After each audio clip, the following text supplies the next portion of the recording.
Rendez-vous de votre magazine de prédilection, Synopsis et magazine de la rédaction de Canal Congo Télévision. Synopsis de ces jours reçoit dans son numéro M. Ig Boele Ndombo. Il est expert et consultant en finances publiques, mais également président du MCE, qui veut dire Mouvement Citoyen Éclairé. Avec lui, nous allons donc parler de l'actualité politique en République démocratique du Congo, liée notamment par l'investiture du gouvernement Judith Suminwa, mais également d'autres considérations légitimes au cours de cette émission en ce qui concerne sa tournée. Comme vous le savez, M. Igboulé, comme je viens de le présenter tantôt, il a initié une tournée dans des campus universitaires en vue d'intérioriser une dynamique dans les chefs des étudiants sur le changement de mentalité. Bonsoir, M. Ig Boele Ndombo. Bonsoir à vous, bonsoir à tous les téléspectateurs qui nous regardent en ce moment. L'actualité politique en République démocratique du Congo reste aujourd'hui dominée par l'investiture du gouvernement Judith Suminwa. Comme vous le savez, il a eu à connaître son premier baptême de fait devant la représentation nationale. Vous, en tant qu'un leader éclairé, comment interprétez-vous cet exercice démocratique? Oui, merci beaucoup pour la question et pour la parole. Bon, il était temps quand même, il était temps que le gouvernement congolais soit investi, que la République démocratique du Congo d'abord ait un gouvernement et que ce gouvernement soit investi. Et maintenant, à l'issue de cette investiture dont vous avez bien dit, le baptême de feu au Parlement avec tous les parlementaires, c'était quand même un exercice très intéressant. Nous tous, nous y étions pour voir un peu comment ils allaient se défendre. On a un peu regardé tout ce que la première ministre a déballé comme programme. Et déjà, on est dans un état d'esprit où la République doit tourner. Oui. La République doit fonctionner parce qu'on était à l'arrêt, on était au feu rouge. Maintenant, il est vraiment temps de reprendre les activités, que ce gouvernement, à travers le programme qu'il a présenté, puisse entrer en action, parce que le peuple congolais attend beaucoup et le président de la République n'a plus beaucoup de temps, dans la mesure où on a déjà perdu 6 mois dans l'année. Et donc on commence une année au milieu, en plein milieu de l'année avec ce nouveau gouvernement, que nous ne pouvons que dire bonne chance. Maintenant, place aux actions, place à l'activité, place au mouvement. Dans un monde en pleine évolution, où chaque minute compte, vous ne voyez pas qu'il est aujourd'hui crucial pour le gouvernement Suminwa Tuluka, désormais investi, de faire preuve des responsabilités et de son engagement envers le peuple congolais? Oui, bien sûr, chaque minute compte, chaque seconde compte. Aujourd'hui, le gouvernement Tuluka entre en action. Il n'y a plus d'excuses. Ils ont été nommés, maintenant ils entrent en action. Le peuple congolais, surtout, moi j'insiste sur le fait que le peuple congolais attend le gouvernement sur plusieurs fronts, sur plusieurs angles. Et nous, en ce qui nous concerne, nous sommes très contents et très fiers de dire que pendant tout ce temps où on attendait le gouvernement, le mouvement citoyen éclairé est passé dans les médias, donner des idées, voir comment on peut travailler main dans la main, même si on n'est pas dans le gouvernement. Oui. Mais ne pas être dans le gouvernement, ça ne veut pas dire qu'on ne travaille pas pour le pays, parce que somme toute, nous travaillons pour l'intérêt de la République démocratique du Congo. Et il y a une idée qu'on avait martelée, qui est l'idée de la création de banques de crédit agricole et banques d'investissement. Et nous avons vu que lors de la présentation du programme de la première ministre à l'Assemblée nationale, on a parlé de la création de la banque de crédit agricole et de la banque d'investissement. La banque de crédit agricole pour soutenir justement le secteur primaire, le secteur rural, pêche, agriculture, élevage, oui. Le secteur primaire du sol, l'exploitation du sol. Et la banque d'investissement pour soutenir les investisseurs, justement qui, eux, derrière, vont soutenir l'économie congolaise. Donc, c'est déjà pour nous une forme c'est pas une victoire, mais de considération de voir que le gouvernement a écouté, a entendu nos recommandations. Maintenant, nous allons suivre quant à l'applicabilité, parce que c'est généralement, quand on fait un discours, c'est très beau, c'est très intéressant. Maintenant, c'est la mise en place de ces discours, c'est la mise en place et l'applicabilité de ce qui a été mis. En tout cas, en ce qui nous concerne, vraiment, nous allons nous marteler pour se limiter vers la jeunesse. Nous allons... ouais, voilà, nous allons nous marteler, nous allons continuer vers la jeunesse, nous allons vraiment nous cadrer vers les banques de crédit agricole, voir comment ça va fonctionner, voir quelle politique on met en place pour implémenter, banque d'investissement, et puis de l'autre côté, le volet de la jeunesse. Vraiment, c'est là notre cœur et notre participation pour le gouvernement et pour ce mandat. Mais vous ne voyez pas qu'il serait alarmant pour ces gouvernements de se donner à un excès, je dirais même des repos, à la perte de temps, mais également à un manque flagrant plutôt de planification collective face également à la résolution des problèmes qui prévaut en République démocratique du Congo. Oui, en effet, c'est ça justement. Déjà, dans ce gouvernement, il faut dire une chose. Tout le monde, on va dire tous les membres du gouvernement courent derrière le temps, étant donné qu'on a déjà perdu 6 mois dans l'année. Oui. Et puis, il serait intéressant, en effet, que le programme du gouvernement qui a été lu devant le Parlement puisse faire l'objet d'un objectif commun. Parce que généralement, moi je dis toujours, en République démocratique du Congo, ce ne sont pas les textes qui nous manquent. Au niveau de textes, au niveau de l'arsenal administratif, on est vraiment complet. Mais c'est maintenant au niveau de l'applicabilité. C'est au niveau justement, c'est ça même notre combat, de la mentalité, de l'homme congolais. Les textes sont clairs. Le projet est clair, mais maintenant, est-ce que tous les ministres vont se mettre ensemble, d'après votre question, est-ce que vraiment ils vont se mettre ensemble pour la réalisation de ces objectifs? C'est ça maintenant le combat, et nous allons être là derrière pour suivre, applaudir ce qui va être bien fait et réprimander ce qui ne va pas être fait. Donc voilà, ils courent derrière le temps, ils doivent être unis, ils doivent justement se mettre ensemble pour réaliser un projet. C'est vrai que le projet sur 100%, généralement, on peut ne pas atteindre les 100% d'assignation, mais il faut au moins dépasser la moyenne ou bien ne serait-ce que satisfaire avec plus de 6 sur 10. Voilà, donc 12 sur 20. Oui. Ne serait-ce que ça serait le minimum. Satisfaire, arriver à réaliser des projets qui auront un impact, surtout un impact visible et palpable pour la population congolaise. La sortie de ces gouvernements a suscité un tollé dans les chefs de certains caciques de l'Union sacrée pour la nation. Il y a eu également des négociations initiées par le speaker de la Chambre basse du Parlement, qui, du fait qu'on déplore le fait que pour les présidents de la République, qui s'est enfreint à conserver au sein de l'Union sacrée un équilibre entre les différentes forces politiques de l'Union sacrée en tenant compte, bien évidemment, d'abord de l'arrivée de Vital Kamerhe à la tête de l'Assemblée nationale, c'est qui rebat les cartes sur l'échiquier politique. Mais la question que l'on doit se poser ici, de toutes nos lèvres, est celle de savoir si la première dame, j'ai dit la première ministre plutôt, j'ai dit Soumouma Toulouka, aura les marges de manœuvre suffisantes pour imposer son style de travail et également faire étonner plus d'un, et puis ceux-là qui estimaient que Judith Suminwa n'aura à rien faire face aux différents défis qui battent son plein en République démocratique du Congo. Oui, donc c'est vrai, avant de répondre, vraiment d'entrer dans le cœur de la réponse, je souhaite d'abord un bon courage à la Première ministre, parce que c'est vrai qu'on a martelé pendant longtemps que voilà, c'est une femme qui va être à la tête du gouvernement, etc., etc. Maintenant, là, je pense qu'on va passer au-delà des préjugés hommes-femmes.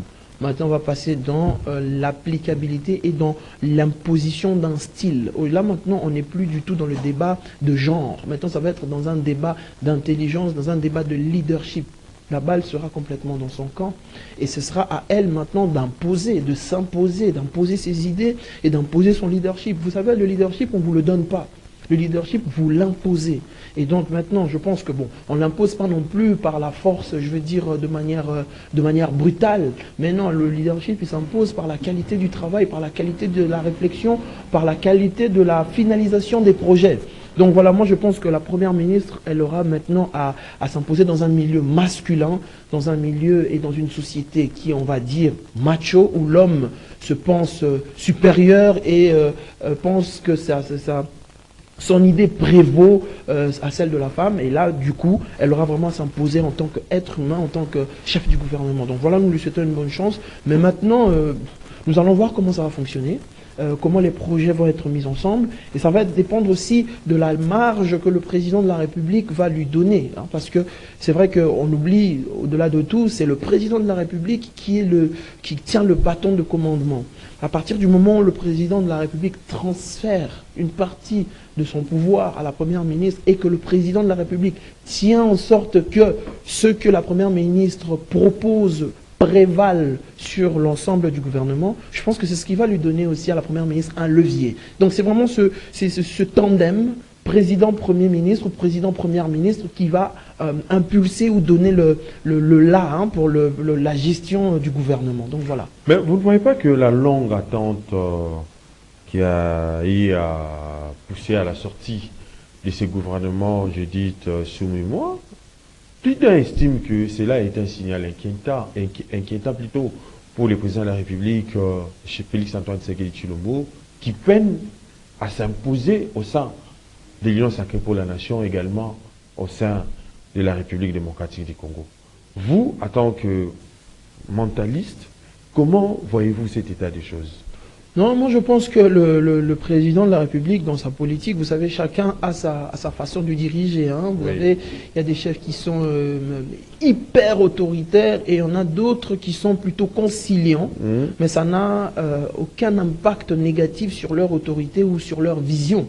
Donc moi je pense que le président de la République, de la façon dont nous tous les Congolais on voit, hein, certains, vous savez, on vit dans un monde où peu importe ce que vous faites, les gens vont quand même vous juger. Hein. Oui. En ce qui concerne le style du président de la République, bon voilà, lui il est plutôt quelqu'un de conciliant, qui laisse la parole un peu à tout le monde et qui va trancher à la dernière minute. C'est vrai que ça nous a pris du temps, mais au final, bon, ça a accouché d'un gouvernement qui quand même tient compte de certaines sensibilités, même si tout le monde n'est pas forcément content. De toute façon, on ne peut pas satisfaire tout le monde, mais bon, c'est le style du président de la République, nous devons l'accepter, mais je ne pense pas que ça remet en cause son autorité ni sa vision pour le pays. Et bon, après, nous verrons à la fin. C'est pas encore le moment de commencer à dire quoi que ce soit. Nous attendons, le temps est passé, le gouvernement est sorti, le style va être imposé, les projets vont être mis en place, réalisés, et c'est à la fin maintenant qu'on pourra dire si le président a réussi ou pas sa mission.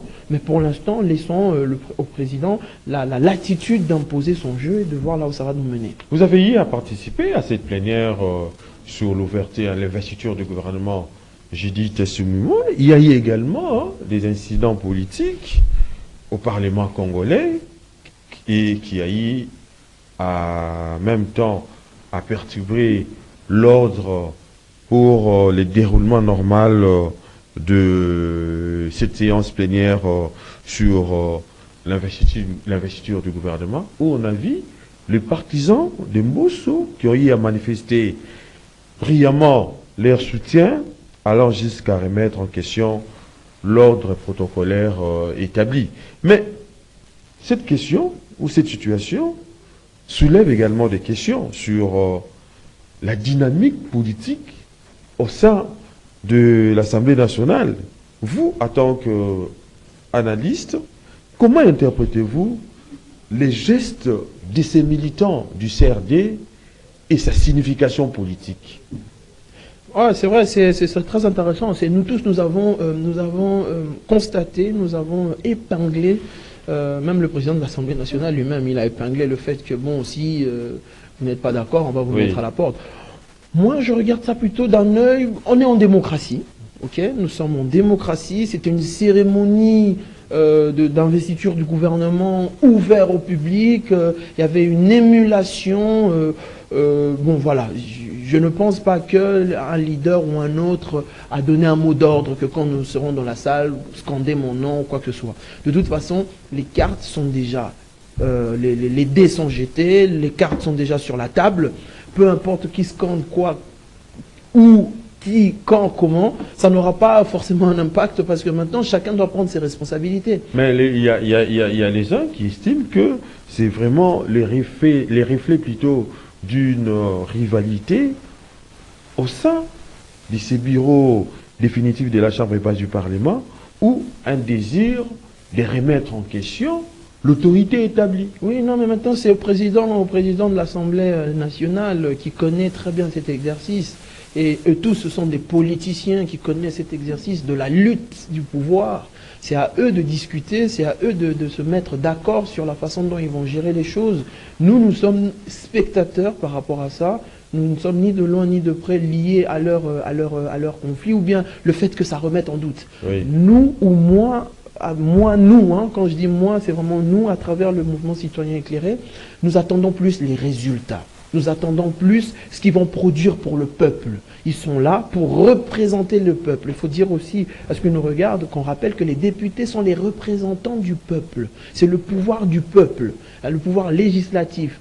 Les guéguerres, les luttes, les mésententes, les remises en question de pouvoir des uns et des autres, en réalité, le peuple s'en passe. Le peuple, tout ce qu'il attend, c'est aujourd'hui que cette Assemblée nationale-là puisse percuter au niveau de loi, que cette Assemblée nationale puisse protéger le citoyen congolais, que cette Assemblée nationale puisse faire en sorte que le peuple, la République démocratique du Congo, que le Congolais soit au centre du développement. Parce que vous voyez, nous ici, on insiste dans le mouvement citoyen éclairé, et on a même, je l'ai même dit dans une vidéo, que la première matière première d'un pays, c'est son peuple, c'est la population, c'est vous et moi. À partir du moment où ceux qui nous représentent au Parlement comprennent déjà que ce sont nous, ou c'est nous la première matière première, ils vont commencer d'abord par exploiter tout à l'avantage justement de l'homme congolais, du bien-être congolais. Donc voilà, ce sont des luttes, on est en démocratie, tout le monde n'est pas obligé d'être d'accord, mais nous visons d'abord l'intérêt du peuple dans tout ce qui va être fait. Mais vous êtes également un consultant, un expert consultant plutôt en finances publiques, mais vous avez parlé également de la force de la République démocratique du Congo qui est transcendée à son peuple. Mais en tant que spécialiste, comment aujourd'hui transformer les poids démographiques de la population à une force économique? Ah, très bien.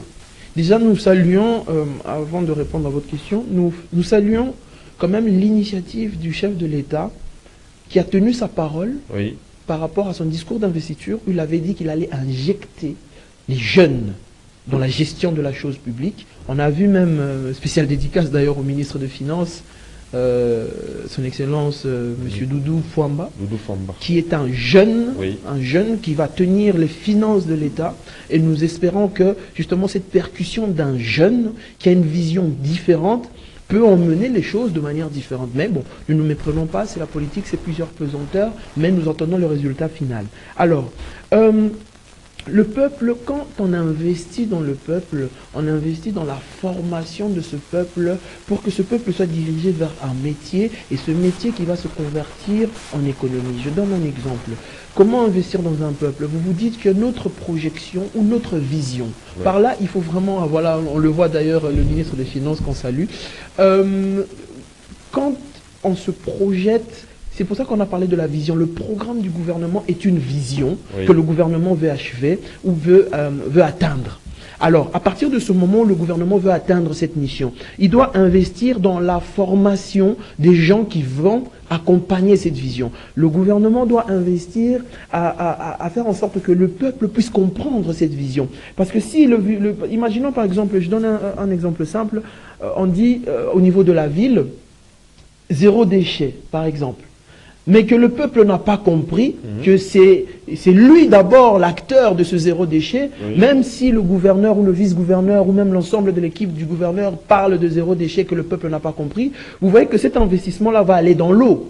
Alors que si on investit dans des campagnes, par exemple, de sensibilisation, 0 déchet, dans des campagnes où le peuple comprend la vision et la démarche qui va mener vers un objectif, et bien déjà cet investissement-là fait en sorte que tout ce qu'on va faire puisse se transformer en puissance économique. Nous avons parlé de banque de crédit agricole, banque d'investissement. Mais il faut investir justement dans la jeunesse, les former à pouvoir être des entrepreneurs. Et derrière cet entrepreneuriat, ils vont présenter des business plans qui vont être propres. Et ces business plans-là vont se transformer en entreprises. Et ces entreprises-là auront un impact sur la société. Oui. Donc voilà, vraiment, c'est cette façon-là de mettre l'homme congolais au centre de notre vision.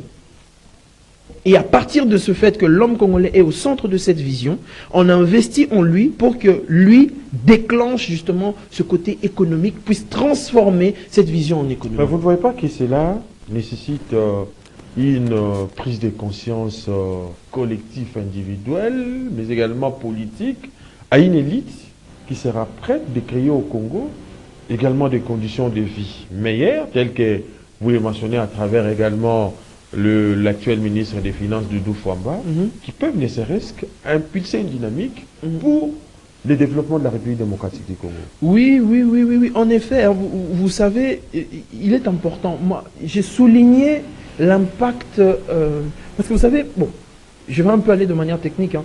Dans un gouvernement, il y a des ministres qui sont clés. Oui. Hein. Donc vous avez, il y a le président de la République, il y a le Premier ministre, et directement, il y a le ministre des Finances. Oui.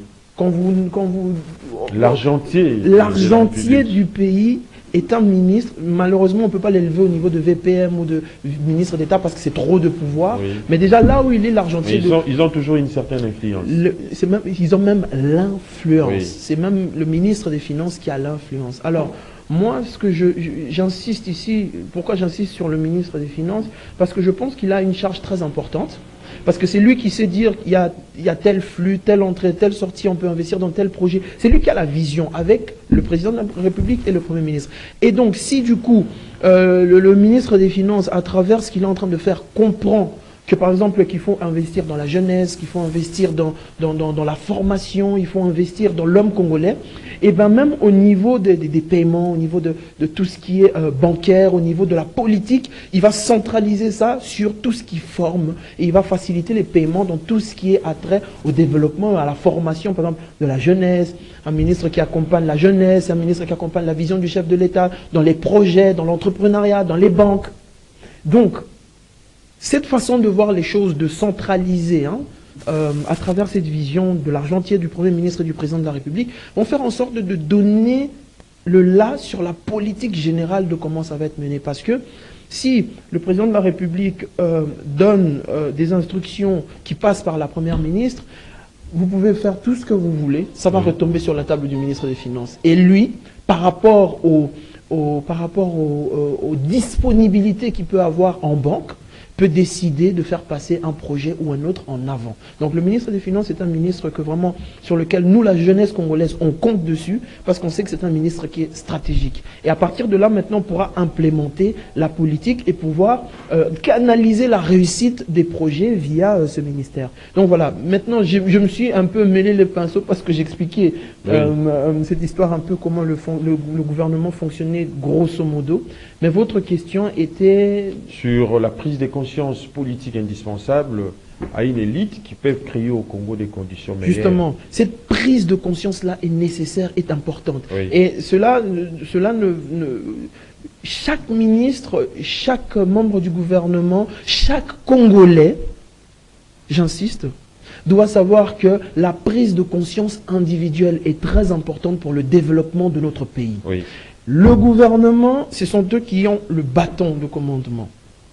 Mais le peuple, c'est celui qui va aussi exécuter beaucoup de ce qui va être implémenté comme politique. Le peuple est le premier bénéficiaire et doit être le premier bénéficiaire. Alors, c'est ainsi que même dans le mouvement citoyen éclairé, nous insistons sur la responsabilité individuelle de chaque Congolais. Là où je suis, qu'est-ce que je peux faire utilement pour aider mon pays? Qu'est-ce que je peux faire pour pousser le pays à justement implémenter ce développement qui est une volonté commune?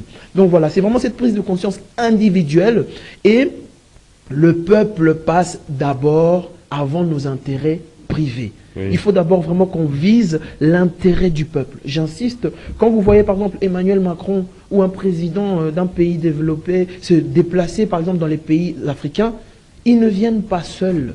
Ils viennent avec toute une équipe.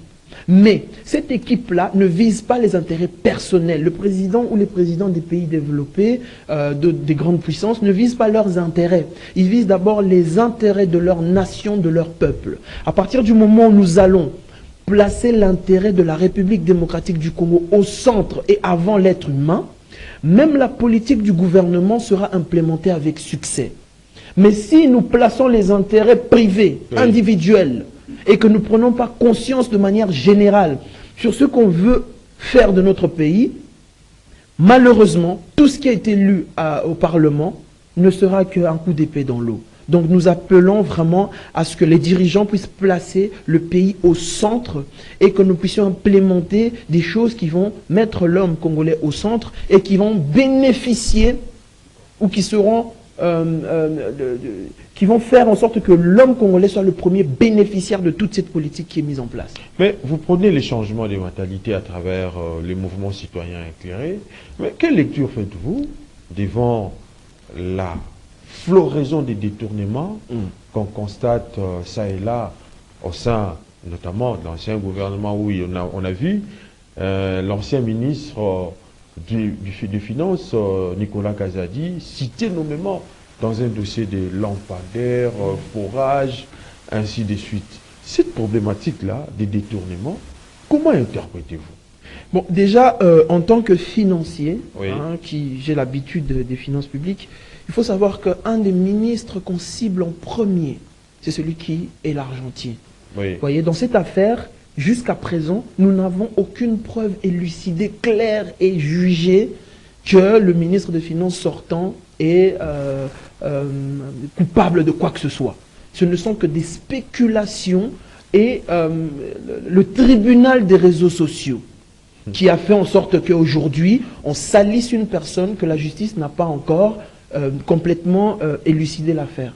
Donc vraiment sur cette histoire du ministre des Finances, Nicolas Kazadi, je ne prends pas son parti, mais je dis juste qu'en tant que scientifique et en tant que financier aussi, il faut prendre beaucoup de recul en cette matière parce qu'on accuse d'abord et en premier lieu le financier ou l'argentier de l'État. Parce que c'est facile de salir une personne et de raconter des histoires sur cette personne.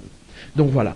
Mais maintenant, en ce qui concerne les détournements de manière générale, nous, le MCE, justement, nous prenons des valeurs, l'éthique, nous prenons des valeurs, la responsabilité individuelle, nous prenons les valeurs, l'argent, c'est quoi l'argent? Le problème avec l'argent, en fait, l'argent a une notion spirituelle. Il faut toujours se poser la question, l'argent, c'est mon maître ou c'est mon serviteur? Si l'argent est votre maître, ne vous inquiétez pas, vous allez vous perdre tout le temps. Et pour la plupart d'entre nous, l'argent est leur maître. Parce qu'on se dit, avec l'argent, je peux accéder à tout. Mais quand l'argent est ton serviteur, et que l'argent, c'est toi qui dis que tu vas aller à gauche, à droite, X ou Y, quand la notion de l'argent spirituellement, l'argent est ton serviteur, mais vous allez comprendre qu'on va mieux allouer l'argent pour des tâches, même que ce soit communautaire pour le développement de notre pays. Vous savez, on parle souvent on dit 10 milliards de dollars, même moi je suis parmi ceux qui disent que ce n'est pas un budget adéquat pour le développement d'un pays comme la République démocratique du Congo. Mais 10 milliards de dollars non plus, c'est pas rien. Imaginez aujourd'hui qu'on prenne, mais sérieusement je dis, 1 milliard de dollars ou 2 milliards de dollars dans le budget de l'État, qu'on alloue à l'agriculture, pêche, élevage, qu'on puisse faire en sorte que la République démocratique du Congo soit autonome au niveau alimentaire et qu'on est vraiment sérieux, qu'il n'y a pas de détournement, il n'y a pas... Bien sûr que quand les gens travaillent, il y a des commissions où les gens sont payés. C'est normal. Mais quand on dit que l'argent est alloué pour telle tâche et que vraiment on prend les 2 milliards de dollars, par exemple, on met rien que dans l'agriculture. Agriculture, pêche, élevage. Autonomisation de l'alimentation congolaise. 2 milliards de dollars, ça peut faire beaucoup de choses. Hein. On peut déjà voir des changements. La plupart aussi des gens qui viennent, qui passent dans les plateaux, on est trop pessimiste. Les gens se disent, oui, ça ne va pas marcher, regardez. Avant de regarder les problèmes, commencez d'abord par agir. Commençons d'abord par devenir sérieux en tant que peuple. Même les bailleurs de fonds, le FMI, la BAD, la Banque mondiale, mais ils regardent aussi le niveau du sérieux de notre peuple. Imaginons, nous ici au niveau financier, les financiers qui m'écoutent, ils savent, quand on fait des prêts à un pays, Et que ce pays, vous savez, il y a des risques, hein. On met des risques, on met des notations, on met des cotations. Toutes ces notations, ces cotations, en fait, c'est la capacité de solvabilité d'un pays.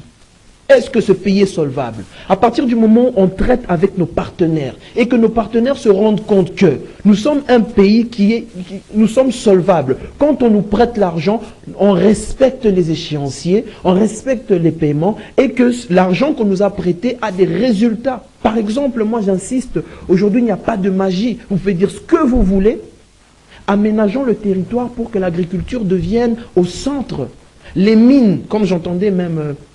je pense le président de l'Assemblée nationale, Vital Kamerhe, disait que les mines peuvent nous servir de gage pour dire que voilà, nous avons les mines, c'est un gage qu'on peut payer.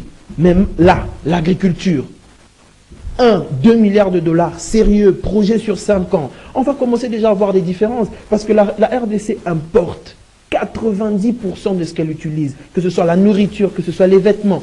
Tout ce qu'on utilise en RDC, c'est importé.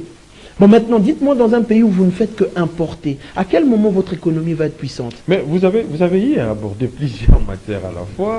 Et je crois également qu'il faut une réaction de ma part. D'abord, cette question du détournement du ministre des Finances, Nicolas Kazadi. Mais quand il y a, au niveau de la justice, ces réquisitoires du procureur, mais également sur la table du président de l'Assemblée nationale pour la levée de l'immunité de Nicolas Kazadi, vous ne voyez pas que par là, il y a de preuves donnant des motifs substantiels de faire croire qu'il est réellement inculpé plutôt dans ces dossiers. Bon, je dois rester prudent dans ma réponse. Et je ne dois pas donner une réponse de la rue. Hein? Quelqu'un qui a géré la chose de l'État, il est tout à fait normal, surtout quelqu'un qui a géré l'argent, il est tout à fait normal qu'à un moment, qu'on veuille l'entendre sur X ou Y dépenses, problèmes qui peuvent se passer en fonction de l'argent. Bon, maintenant, si la justice estime qu'il y a assez de preuves pour qu'on puisse l'entendre, mais c'est un Congolais qui va se défendre aussi, qui va dire pourquoi, le comment. Parce qu'il y a la projection, le business plan, et il y a aussi la réalisation sur le terrain, qui fait en sorte que certaines choses ne marchent pas toujours comme on veut. Et que surtout, je dis, aujourd'hui nous parlons de ce ministre parce qu'il a subi le tribunal des réseaux sociaux. Et le ministre des Finances entrant, que tout le monde applaudit maintenant, sera aussi parmi ceux qu'on va flageller quand les choses vont mal se passer parce que c'est l'argentier. En cette matière-là, je pense qu'il faut vraiment rester prudent. Il faut attendre d'abord que la justice fasse son travail. Même si on demande de lever son immunité ou quoi que ce soit, s'il n'a rien à se reprocher, il va se présenter, il va donner ses justificatifs. Et si c'est bon, il va retrouver ses immunités, il va travailler. Moi, je pense que... dans cette histoire, que ce soit les histoires de détournement ou quoi que ce soit, il faut vraiment il faut qu'il y ait des preuves, et il faut qu'il y ait une façon de faire pour que petit à petit, progressivement, qu'on en sorte. Via la responsabilité individuelle, via l'éthique de ce qu'on veut devenir en tant que peuple. C'est très facile de pointer du doigt et d'accuser les autres. Mais si nous-mêmes, nous pointons du doigt pour regarder est-ce que vraiment nous-mêmes, dans ce qu'on fait, on est irréprochable, vous allez voir que tous les Congolais ont des choses à se reprocher. Exact. Mais maintenant, c'est vrai que lui, ça a été l'argentier de l'État. Si la justice a besoin de lui, on l'entend. Et s'il est innocent, il va retrouver sa liberté et il va retrouver ses immunités. Mais dans l'esprit, il faut qu'on comprenne que dans la gestion de la chose publique, il y a la projection, il y a la réalité, mais ça ne veut pas dire qu'il doit y avoir détournement. Nous condamnons fermement tout acte de détournement, mais nous ne sommes pas non plus ici pour être des juges, pour attribuer des fautes ou attribuer des points à qui que ce soit. Nous venons ici en tant que MCE pour justement l'intérêt de tous les Congolais, pour la responsabilité que tous les Congolais doivent avoir, et surtout que nous puissions partager une vision commune qui est celle du développement de notre pays. Donc voilà, vraiment, en cette matière-là, je préfère rester prudent et voir. Mais vous parlez de prêts, vous parlez de dettes, vous avez également parlé des institutions de Bretton Woods par rapport également à cette problématique de l'endettement. Mais, messieurs Hugues Bolendombo, c'est là où les bas blessent aussi, c'est du fait que les remboursements et le paiement d'intérêts exigés par le créancier sont aujourd'hui hors d'atteinte et empêchent aujourd'hui toutes sortes de développements. Vous ne voyez pas que par là, cette question de la dette est devenue un instrument de chantage et de domination. Bien évidemment, la question de la dette devient un instrument de chantage et de domination. C'est vrai. Ce n'est pas ce qu'on a fait de toi qui compte. C'est ce que tu fais de ce qu'on a fait de toi qui compte. Nous sommes endettés. Oui. C'est ce qu'on a fait de nous. Mais maintenant, qu'est-ce que nous faisons nous-mêmes en tant que Congolais, sachant que nous avons sur la tête une épée Damoclès? Est-ce qu'on va continuer à pleurer? On va continuer à dire que les objectifs sont inatteignables? Ou bien on va impulser un comportement qui va faire en sorte que les bailleurs de fonds puissent se dire que, en réalité, le peu qu'on donne à ce peuple est devenu sérieux, ce peuple commence à se développer, ce peuple commence à faire des choses pour rembourser tant soit peu ce qu'ils nous doivent. Les États-Unis, vous savez que la Chine détient la dette américaine. Oui. Si aujourd'hui la Chine a cette puissance, c'est parce que la Chine détient la dette. Donc vous voyez que même les grandes puissances sont endettées. Toute personne riche a à l'envers de son décor la dette. La notion de crédit, débit sont des notions qui sont complètement liées. Mais maintenant, c'est la capacité de solvabilité qui fait de toi un riche ou un pauvre. Un pauvre, c'est celui qui s'enrichit, mais qui n'a pas la capacité de solvabilité. Un riche, c'est celui qui s'endette, mais qui a la capacité de payer ses dettes. Mais nous, maintenant, comment on peut petit à petit atteindre le seuil où on a cette capacité de rembourser nos dettes? C'est à travers le sérieux qu'on met dans notre travail, à travers le sérieux qu'on met en République démocratique du Congo, que je vous dis, par exemple, concentrons-nous sur un seul secteur, par exemple. On dit que là, maintenant, le côté alimentaire de la République démocratique du Congo va être complètement pris en charge par le Congo dans un intervalle, on dit une intervalle? Dans un intervalle. Un intervalle, hein? Oui. Dans un intervalle de 5 ans, par exemple, ou de 10 ans. À partir de là, on a un projet commun, on dit que voilà, maintenant c'est l'agriculture. Oui. Nous tous, nous allons aller pour que l'alimentation du Congo puisse être autonome. Si nous avons ce genre de projet, même les bailleurs de fonds, moi par exemple j'ai eu la chance d'étudier à l'extérieur du pays, j'ai côtoyé pas mal d'Européens de plusieurs cultures. C'est simple, si tu n'es pas sérieux, ils vont te considérer comme un animal. Si tu es sérieux, au plus tu deviens sérieux, au mieux ils te considèrent. Parce que ce ne sont pas aussi eux aussi ils regardent le sérieux d'une personne, ils disent mais attendez, mais les Congolais ils commencent à devenir sérieux. Hein. Mais attendez, mais le Congolais maintenant, il a l'agriculture, le Congolais maintenant, il commence à être autonome, le Congo... Et sur même la table de négociation, ça change. Mais quand vous venez tout le temps en victime, nous sommes dans une victimisation complète de notre peuple, même au niveau des institutions. Et que ces institutions savent que, peu importe ce qu'on fait, peu importe ce qu'on dit, même si on leur prête de l'argent, il ne va rien se passer. C'est à ce niveau de sérieux que nous devons atteindre, même au niveau des institutions financières, au niveau des institutions bancaires. C'est pour ça que nous insistons que le programme du gouvernement qui sera conduit par son Excellence Madame la Première ministre Judith Toulouka doit faire preuve de ce sérieux. Ne serait-ce que pour voir des résultats. Même s'il y a des luttes, il y a des guerres, il y a des batailles, mais que nous visons tous le sérieux. Le Congolais qui ne veut pas être sérieux, on le met de côté, c'est simple. Mais si, par exemple, la dette dont vous faites allusion a servi à des projets, par exemple, mégalomaniaques, parce qu'il y a un spécialiste en matière de la dette, Alexandre Saké, qui a dit que lorsqu'un régime, que ce soit despotique, contracte une dette, cette dette est une dette de régime.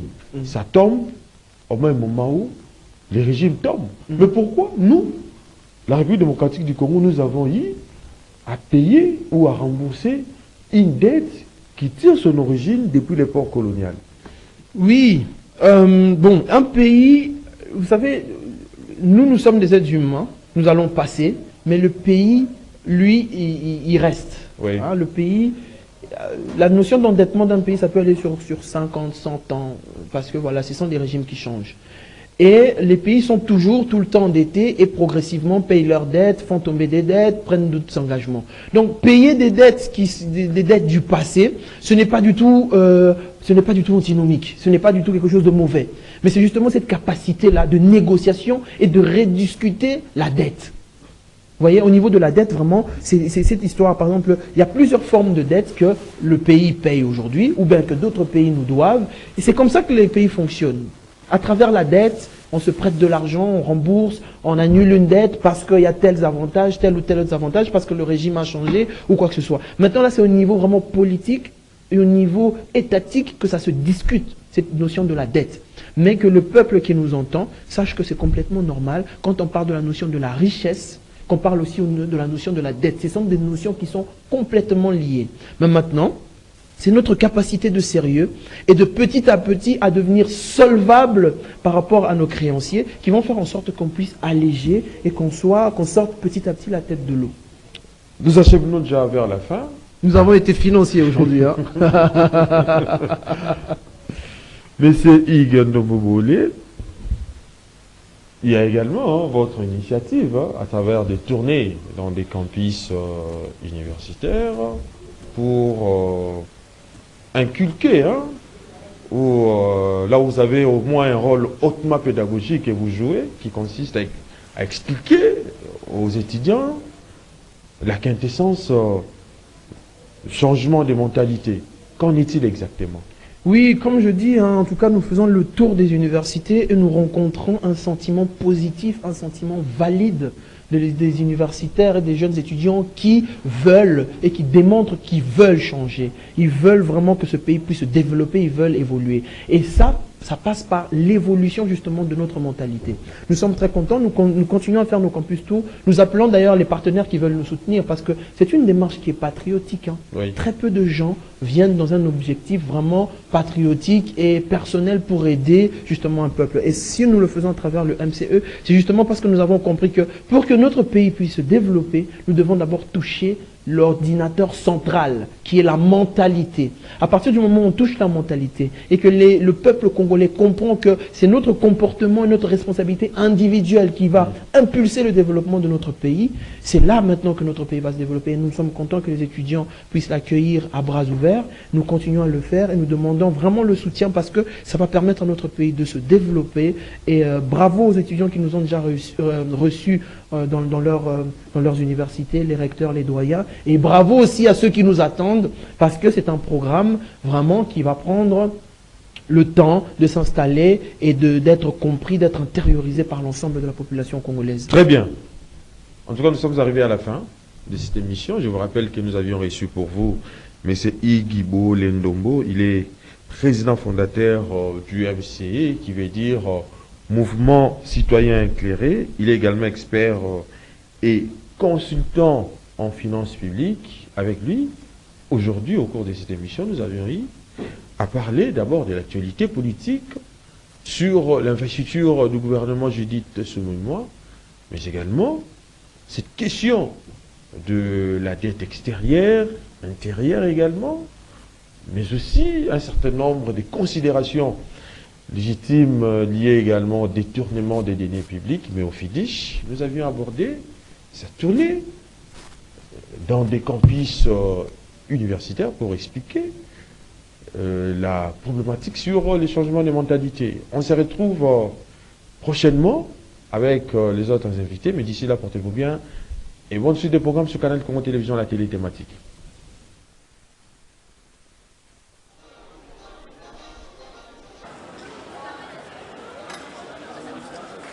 Le mouvement citoyen éclairé